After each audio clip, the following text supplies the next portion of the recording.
పశ్చిమాసియాలో యుద్ధ మేఘాలు మరింత కమ్ముకుంటున్నాయి. ఇరాన్, ఇజ్రాయెల్, అమెరికా మధ్య ఉద్రిక్తలు తలెత్తినటువంటి పరిస్థితులు రోజు రోజుకి అక్కడ ఉద్రిక్త వాతావరణం చోటు చేసుకుంటుంది. ఒకవైపు ప్రపంచాన్ని ఆందోళనకు కూడా గురిచేస్తుంది. మరోవైపు అమెరికా అధ్యక్షుడు డొనాల్డ్ ట్రంప్ త్వరలోనే ఈ యుద్ధానికి ముగింపు పలుకుతామని ప్రకటిస్తే, మరోవైపు ఇరాన్ మాత్రం దానికి ధీటుగా స్పందించింది.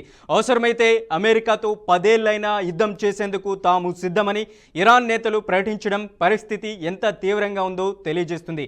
ఇప్పటికే ఇరాన్పై ఇజ్రాయెల్ భారీ స్థాయిలో దాడులు జరిపినట్లు ప్రకటించగా, ఆ దాడులకు ప్రతిగా ఇరాన్ కూడా అమెరికా, ఇజ్రాయెల్ లక్ష్యాలపై దాడులు కొనసాగిస్తున్నట్లు చెబుతుంది. ఇదే సమయంలో ప్రపంచ చమురు సరఫరాపై కూడా ఈ యుద్ధ ప్రభావం పడే ప్రమాదం ఉందని రష్యా అధ్యక్షుడు వ్లాదిమిర్ పుతిన్ హెచ్చరించడం అంతర్జాతీయ వేదికపై మరింత చర్చకు దారితీస్తుంది. మరోవైపు పశ్చిమాసియా ఉద్రిక్తతల ప్రభావం ఇప్పటికే ప్రపంచవ్యాప్తంగా చమురు ధరలపై పడుతున్న సంకేతాలు కనిపిస్తున్నాయి. ఇక శ్రీలంక, పాకిస్తాన్ వంటి దేశాలు పెట్రోల్, డీజిల్ ధరలను భారీగా పెంచడం కూడా ఇదే పరిస్థితికి సూచికగా భావిస్తున్నారు.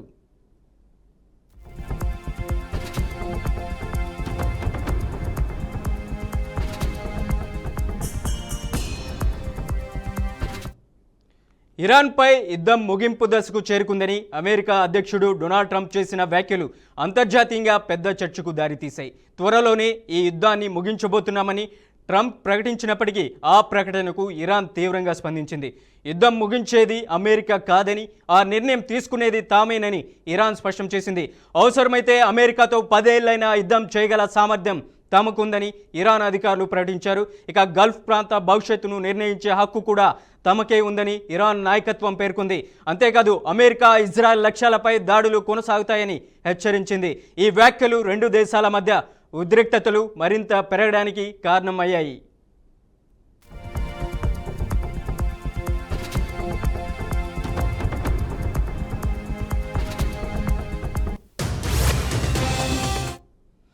ఇక ఇదిలా ఉండగా ఇరాన్లోని కీలక సైనిక స్థావరాలు, ఎయిర్పోర్ట్లపై ఇజ్రాయెల్ దాడులు జరిపినట్లు ప్రకటించింది.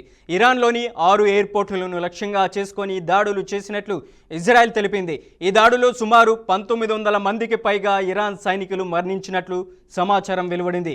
మరోవైపు అమెరికా అత్యాధునిక డ్రోన్లను కూడా తాము ధ్వంసం చేశామని ఇరాన్ ప్రకటించడం యుద్ధ తీవ్రతను మరింత స్పష్టంగా చూపిస్తుంది. ఇజ్రాయెల్, అమెరికా సంయుక్త దాడులకు ప్రతిగా ఇరాన్ కూడా గల్ఫ్ ప్రాంతంలోని కొన్ని ఆయిల్ కేంద్రాలపై దాడులు జరిపినట్లు వార్తలు వస్తున్నాయి. దీంతో యుఏఈ, బెహ్రాన్ వంటి దేశాల్లోని కొన్ని చమురు క్షేత్రాలు మంటల్లో కరిగిపోయాయని సమాచారం.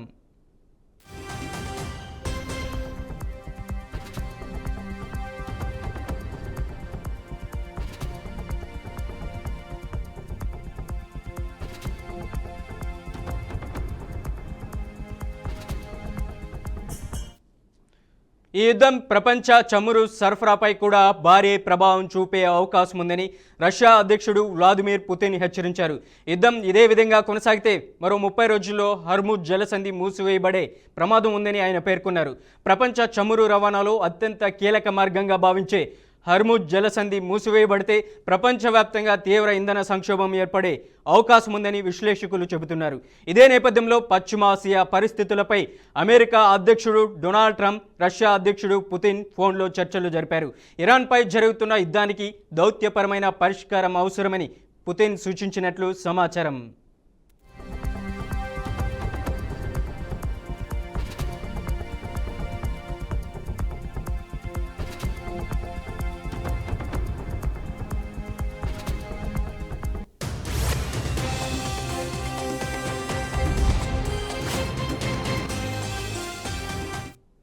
పశ్చిమాసియా ఉద్రిక్తతల ప్రభావం ఇప్పటికే ప్రపంచం మార్కెట్లపై కనిపించడం ప్రారంభమైంది. ముఖ్యంగా చమురు ధరలు పెరగడం అనేక దేశాలను ఆర్థికంగా ఒత్తిడికి గురిచేస్తుంది. ఈ నేపథ్యంలో శ్రీలంక ప్రభుత్వం పెట్రోల్, డీజిల్ ధరలను భారీగా పెంచింది. అర్ధరాత్రి నుంచి అమల్లోకి వచ్చిన కొత్త ధరల ప్రకారం ఆక్టేన్ 92, అలాగే పెట్రోల్ లీటర్కి 24 రూపాయలు పెరిగి 317 రూపాయలకు చేరుకుంది. ఆక్టేన్ 95 పెట్రోల్ ధర అలాగే 25 రూపాయలు పెరిగి 365 రూపాయలైంది.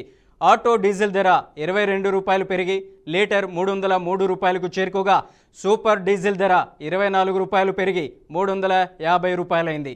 అలాగే కిరోసిన్ ధర కూడా లీటర్కు 13 రూపాయలు పెరిగి 195 రూపాయలకు చేరుకుంది. ఇదే సమయంలో పాకిస్తాన్ కూడా పెట్రోల్ ధరలను లీటర్కు 55 రూపాయలు పెంచడం గమనార్హం.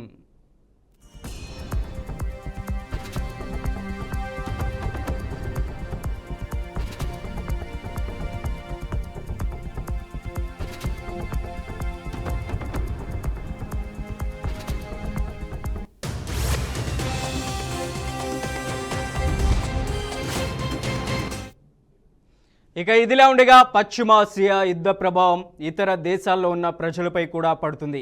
ఇజ్రాయెల్లో జరిగిన ఇరాన్ బాంబు దాడిలో తెలంగాణలోని నిజామాబాద్ జిల్లాకు చెందిన తిరుపతి అనే వ్యక్తి గాయపడినట్లు సమాచారం.